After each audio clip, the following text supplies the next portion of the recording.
Compare yourself to who you were yesterday, not to who someone else is today. You need to have a hierarchy of improvement. You need to be aiming for something, and that means you're going to be lesser than people who've already attained along that dimension. It can give rise to envy. So the question is, who should you defeat in the final analysis? And the answer is, you should defeat your former self. You should be constantly trying to do that. And you're the right control for yourself too, because you're the one who's had all your advantages and disadvantages.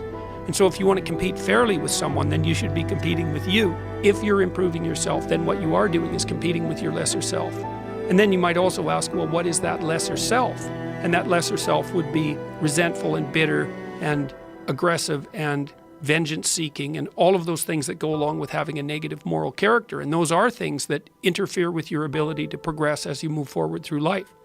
So it's very necessary to understand that this is why, I've been stressing this idea of personal responsibility. It's like, well, personal responsibility is to compete with yourself, is to be slightly better than yourself the next day. Yes. And better in some way that you can actually manage. And that's humility. It's right. Like, well, I'm a flawed person. I've got all my problems. Could I be as good as person X? It's like not the right question. The right question is, could you be slightly better tomorrow than your currently flawed self?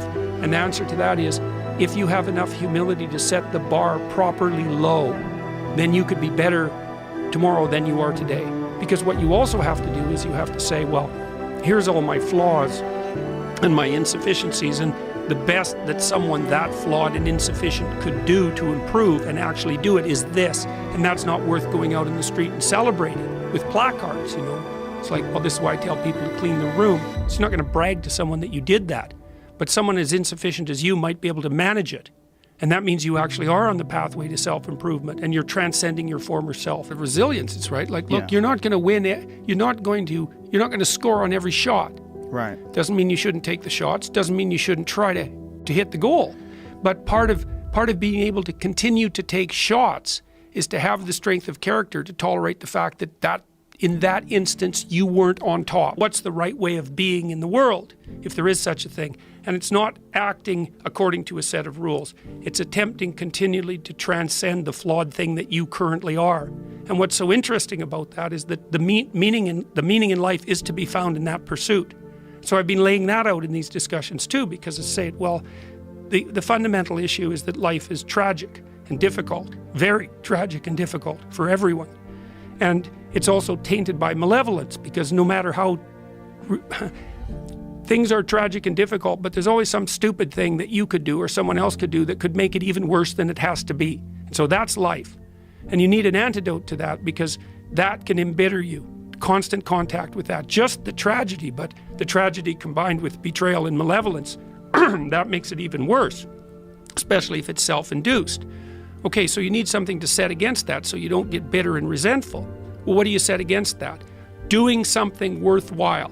By your own definition, say. You need some reason to get the hell out of bed on a terrible day because you've got something good to do. Well, what's the best thing you can do? Transcend your current wretched and miserable self. There's meaning to be found in that, and that's a meaning that's associated with responsibility. One of the things that I've been trying to lay out clearly is that life is hard. It's tainted by malevolence and betrayal. That can make you bitter. You need a meaning to offset that. Where's the meaning to be found? Not in rights, not in impulsive pleasure, but in responsibility. You take responsibility for yourself, so you take care of yourself. If you're good at it, you have some excess left over to take care of your damn family. If you're good at both of those, then you have some excess left over to take care of your community. Those are heavy burdens. You pick up the burdens, you find that's meaningful. The best way to pick up the burden is to continually improve yourself, and that's where the meaning is to be found. And so that meaning is in the continual self-transcendence. That's letting your old self die and the new self be reborn. Even if things are going really well for you now, there's going to be a time in the future where things are rough. You're going to be ill, family member's going to be ill, a dream is going to fall apart, you're going to be uncertain about your employment status. Like the flood is coming, right? The apocalypse is coming. It's always the case in life. And you have to be prepared for it. And the question is how to prepare for it. And the answer to that is to find a way of being that works even under the direst of circumstances. That's the issue. You've got the possibility to slowly raise yourself out of the mire. You've got the possibility to do just what the fighter does when he's defeated, which is to say, well, regardless of the circumstances that might have led to my defeat, Like, even if there were errors on the part of the referee, this is no time to whine about it. This is a time to take stock of what I did wrong so that I could improve it into the future. And that's the right attitude. The point is, your best strategic position is, how am I insufficient and how can I rectify that? That's what you've got. And the thing is, you are insufficient and you could rectify it. Both of those are within your grasp. If you aim low enough, it's like, well, I don't know how to start improving my life. Someone might say that. And I would say, well, you're not aiming low enough.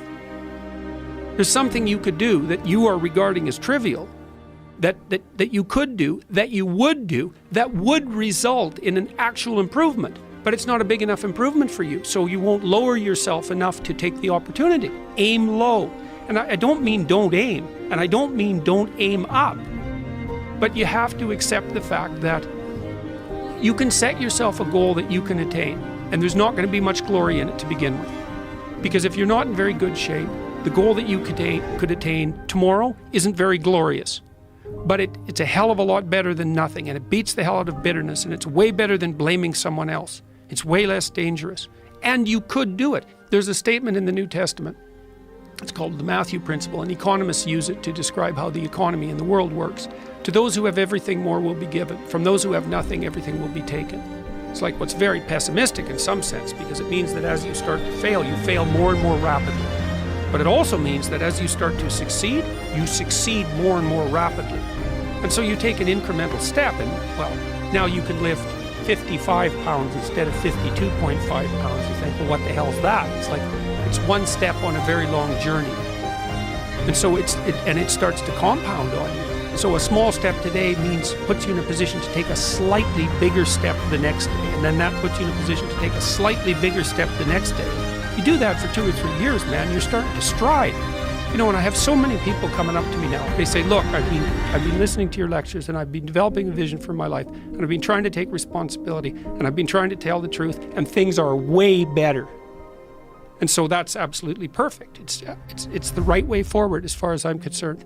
And those are people who, they took stock of themselves. They said, I'm in a dark place, and I'm a dark person, and here's some things that this dark person in this dark place could do. Little things that they could actually do. I'll clean up my damn room. I'll make my bed. I don't know how many people have come and told me. It's so strange. They said, well, I started making my bed, and that made all the difference. It's like, well, yeah, you decided to aim up, man. And the first concrete instantiation of that was that you made your bed. And you think, well, that's nothing heroic. It's like, no, but aiming up is heroic. That's something. And then lowering yourself to the point where you're not above the mess in your room. You know, you're not superordinate to that. You lower yourself so that you straighten up.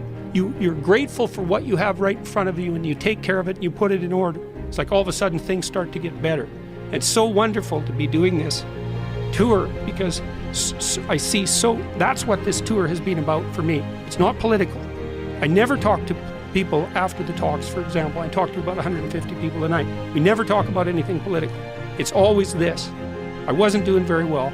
I'm putting my life together. I'm getting along better with my father. I'm getting along better with my wife. I'm getting along better with my kids. I've got some meaning in my life. Thanks a lot. It's way better. It's like, yes, that's the right thing. Well, the self-esteem movements and all of that will accept yourself the way you are. It's like, no, because you need a trajectory.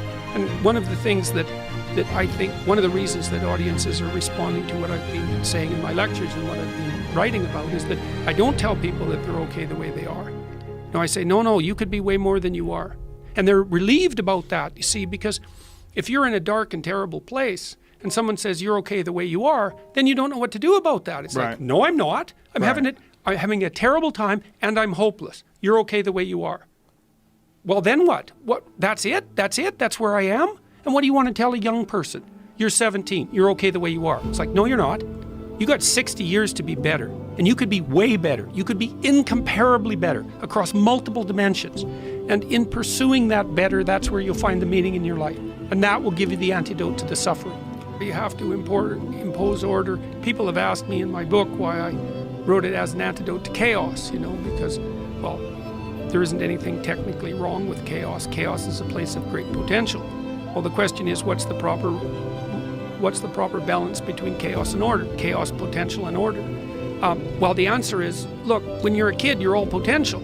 It's chaotic potential. It can manifest itself in any number of ways. And maybe you don't want to give that up. So you're like Peter Pan. You want to be a kid forever because you don't want to give up the potential.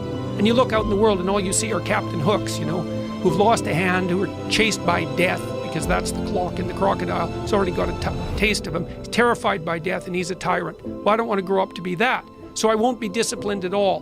Well, that's no good, because the way the potential transforms itself into actuality is through discipline. And so then you, as you said, this is the trick though. You have to pick a path of discipline. What path of discipline you have to pick is a different issue. You have to discipline yourself.